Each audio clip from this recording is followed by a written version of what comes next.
This is gaming it. We are gaming in progress. What is going on, guys? This is Down with the Game in Progress, and today we're going to be talking more about The Division. Specifically, today we're going to be taking a look at The Division's newest update, Update 1.2. This update is going to be called Conflict, and if you haven't seen the trailer already, I suggest you check it out. Now, I'm going to go over what's going to be in this update and share my thoughts and opinions on this update. However, before we get into anything else here, there's one very important update I have to bring you guys. Now, I'm actually re-recording this bit at the time of originally recording. This wasn't announced yet, but basically, in the update, in a live stream they had for the update earlier, The Division basically went on to show that we are going to have stashes in the Dark Zone, which means this is going to be a lot easier to get you your stash, change your weapons, stuff like that.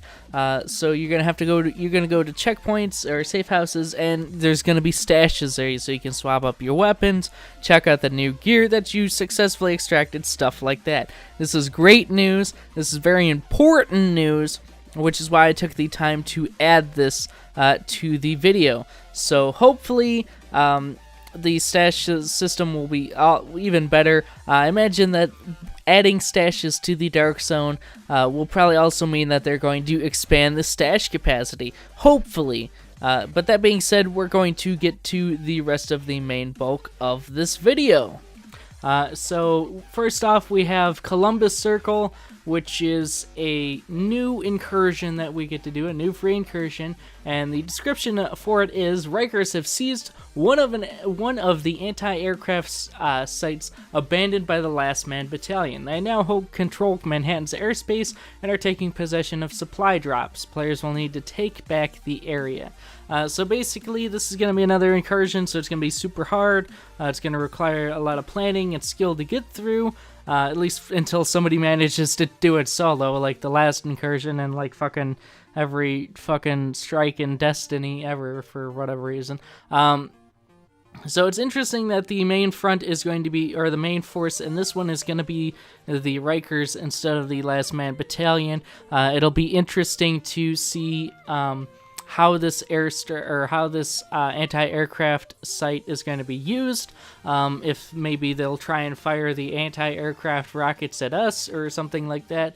It'll be very interesting. Or maybe we'll get to see like the anti-aircraft site using the missiles and firing at helicopters or stuff like that. That would be very neat, in my opinion. So another thing that they're going to be adding is high value targets, otherwise known as faction leaders. So basically those guys are taking over different parts of the city since Last Man Battalion assholes left, and it's your job to find out what they're up to and basically fucking put them in a hole in the ground.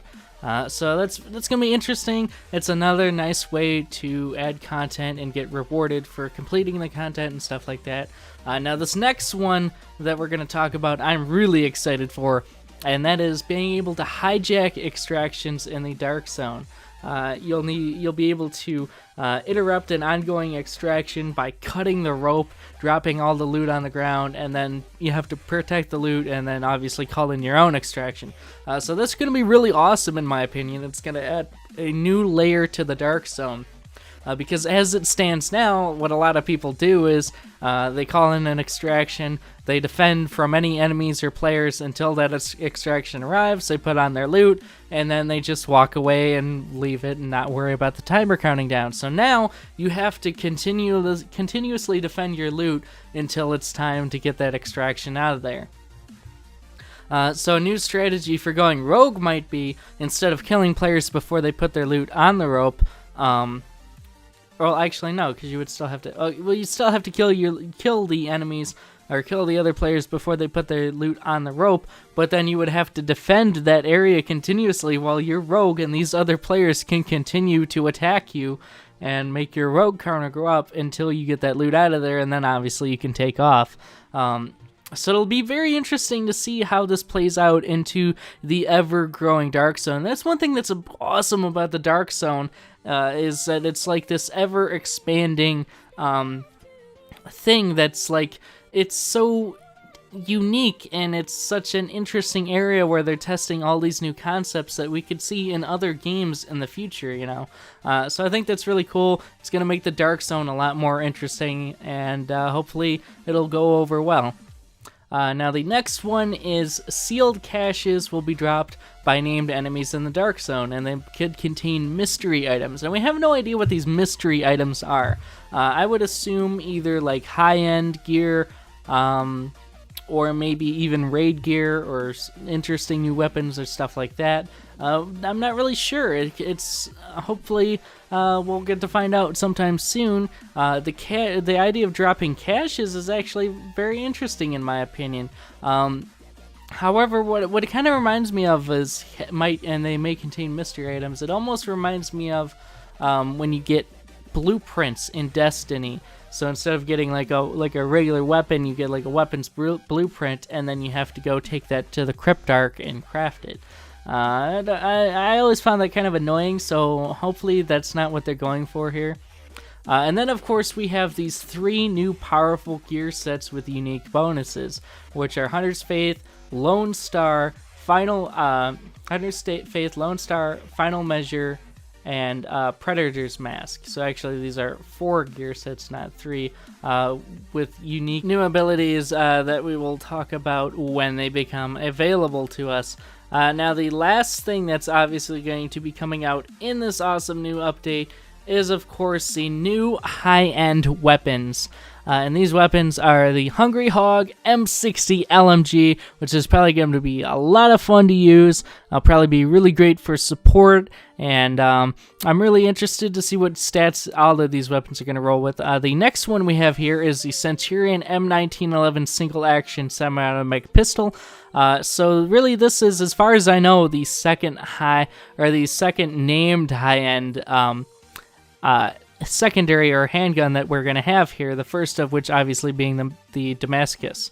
And then of course we have the Medev Saiga A12 shotgun, which I believe is basically their way of adding naming the AA12 shotgun, which is probably one of the most famous shotguns in video game history, largely in part due to its involvement in Modern Warfare 2. It was a really favorited shotgun in that. And then of course we have the Historian M1A MMR. So really all these weapons are going to be really interesting to try out. They'll probably cost a shit ton, so start saving your Phoenix credits and your Dark Zone currency now, folks, and get ready for this update because it is on the way. So be ready, be prepared, and hopefully it'll be amazing, and hopefully the Incursion will be a lot better than the first one, which a lot of people complained about. That being said, I'm going to wrap things up here before I start rambling like I usually try and avoid doing. That being said, if you guys have enjoyed this video, please be sure to hit that thumbs up button. If you guys didn't enjoy it, give it a thumbs down, and let me know why in the comments section down below you didn't enjoy it. Any comments, questions, or concerns, again, leave those in the comment section down below. Let me know what you guys think of The Division in its current state, and if you guys are still playing it, or you've stopped playing it, or if this update is going to bring you back to the game. That being said, I want to take the time to thank Viral Players for giving me the idea for this video. You can check them out. I will have a link to them in the description below. And that being said, if you guys are new here, do not forget to hit that subscribe button. Check out some of the other videos we've been doing here. Don't forget to check out our Twitch channel. We are back streaming on Twitch and stuff. And yeah, so once again, I hope you guys have enjoyed. And as always, this is Devin with Gaming in Progress. And I will see you guys in the next video.